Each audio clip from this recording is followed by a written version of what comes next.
കുർബാന തർക്കത്തിൽ ഡൽഹി ഫരീദാബാദ് ബിഷപ്പ് ഹൌസിന് മുന്നിൽ പ്രതിഷേധം. ആർച്ച് ബിഷപ്പ് മാർ കുര്യാക്കോസ് ഭരണിക്കുളങ്ങരയ്ക്കെതിരെ അൽമായ സംഘടനയുടെ നേതൃത്വത്തിലാണ് പ്രതിഷേധം. PR അരവിന്ദ് വിവരങ്ങളുമായി. അരവിന്ദ്, ഈ പ്രതിഷേധം തുടരുകയാണോ?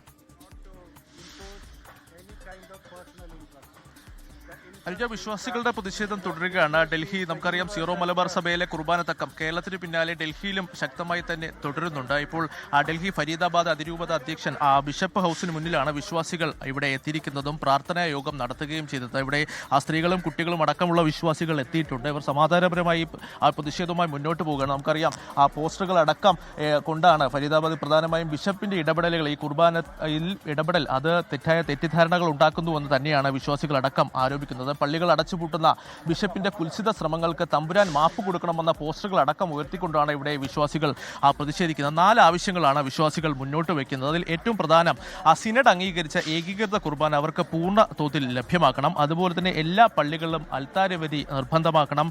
ഉദ്ധാരഗീതം പാടുമ്പോൾ ഇത്തരത്തിൽ വൈദികൻ അൽത്താരയ്ക്ക് അഭിമുഖമായി നിൽക്കണം അടക്കമുള്ള ആവശ്യങ്ങൾ വിശ്വാസികൾ ഇപ്പോൾ ചൂണ്ടിക്കാണിക്കുന്നുണ്ട്. എന്തായാലും വിശ്വാസികളിൽ ചിലർ നമ്മളോടൊപ്പം ചേരുകയാണ്. എങ്ങനെയാണ് ഇത് മുന്നോട്ട് കൊണ്ടുപോകുന്നത്? കൃത്യമായിട്ടുള്ള ഒരു പ്രാർത്ഥനാ യജ്ഞമാണ് ഇന്ന് നമ്മളിവിടെ ആരംഭിച്ചിരിക്കുന്നത്. ഈ പ്രാർത്ഥനാ യജ്ഞം എന്ന് പറയുന്നത് ഞങ്ങൾ ആഗോള സിറോ മലബാർ സഭയിലെ ഓരോ വ്യക്തികളുടെ മുൻപിൽ ഞങ്ങളുടെ അപേക്ഷ ഇതാണ്. ഞങ്ങൾക്ക് സഭ നിഷ്കർഷിച്ചിട്ടുള്ള ആ രൂപം ബിഷപ്പുമായി സംസാരിക്കാൻ ശ്രമിച്ചിരുന്നു. ബിഷപ്പുമായിട്ട് സംസാരിക്കാൻ ഞങ്ങളുടെ പ്രസിഡന്റ് പലതവണ മെയിൽ അയച്ചു, മെസ്സേജ് അയച്ചു, സെക്രട്ടറി അച്ഛനോട് സംസാരിച്ചു. പക്ഷേ പിതാവിന് സമയമില്ല. ഫരീദാബാദ് അതിരൂപതയുടെ ഒരു പ്രസ് റിലീസൊക്കെ നിങ്ങൾ കണ്ടു കാണും. ഇത്തരത്തിൽ നിങ്ങൾക്കെതിരെ നടപടി, പ്രസ് റിലീസിനിടയ്ക്ക് നടപടിയെ കുറിച്ച് വ്യക്തമായി പറഞ്ഞു വെച്ചിട്ടുണ്ട്. ആ നടപടിയെ കുറിച്ച് തന്നെയാണ് ഞങ്ങൾ കുറച്ച് മുൻപേ പറഞ്ഞു വെച്ചത്. ഞങ്ങൾക്കെതിരെ കാനോൺ നിയമം വെച്ചിട്ട് നടപടി എടുക്കുവാൻ വേണ്ടിയിട്ട് ഞങ്ങളൊരു തെറ്റ് ചെയ്തിട്ടില്ല. ഞങ്ങൾ പിതാവിനോട് ചോദിക്കുന്നു. കാനോൺ നിയമം പറയുന്നത് 199 200 പറയുന്നത് പിതാവിൽ നിക്ഷിപ്തമായിട്ടുള്ള കടമ ഞങ്ങൾ ഇടയ ജനങ്ങൾക്ക് ചെയ്തു തരണമെന്നാണ്. പിതാവ് ചെയ്യാത്തപ്പോൾ കാനോൺ നിയമം ഞങ്ങൾ തിരിച്ച് അങ്ങോട്ട് പ്രയോഗിക്കട്ടെ. അതാണ് വേണ്ടത്. ബിഷപ്പ് അപ്പോൾ ഒരു ചർച്ചയ്ക്ക് തയ്യാറാകുന്നത് വരെ നിങ്ങൾ ഇത്തരത്തിലുള്ള പ്രാർത്ഥന ബിഷപ്പുമായിട്ട് ഞങ്ങൾക്ക് യാതൊരു ചർച്ചയുടെ ആവശ്യമില്ല. ഞങ്ങളുടെ ആവശ്യം ക്ലിയർ ആണ്. ഞങ്ങൾ 4 ആവശ്യം ഏകീകൃത കുർബാനയുള്ള നടപ്പിലാക്കിക്കോ. ഞങ്ങൾക്ക് ഒരു ചർച്ചയുടെ ആവശ്യമില്ല. ദൈവജനം ആവശ്യപ്പെടുന്നത് ഒരേ ഒരു കാര്യമാണ്.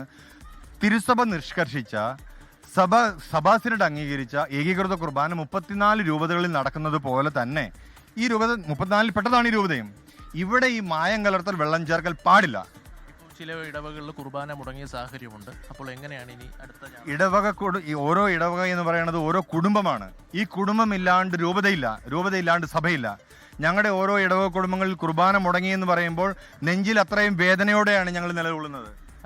എന്തായാലും ഏകീകൃത കുർബാന, സിനഡ് അംഗീകരിച്ച ഏകീകൃത കുർബാന ഇവർക്കും ലഭ്യമാക്കണമെന്ന ആവശ്യം തന്നെയാണ് വിശ്വാസി സമൂഹം ഇപ്പോൾ വ്യക്തമാക്കിയിരിക്കുന്നത്. അതുവരെ തങ്ങളുടെ പ്രാർത്ഥനായോഗവുമായി മുന്നോട്ട് പോകുമെന്നും അവർ വ്യക്തമാക്കിയിട്ടുണ്ട്.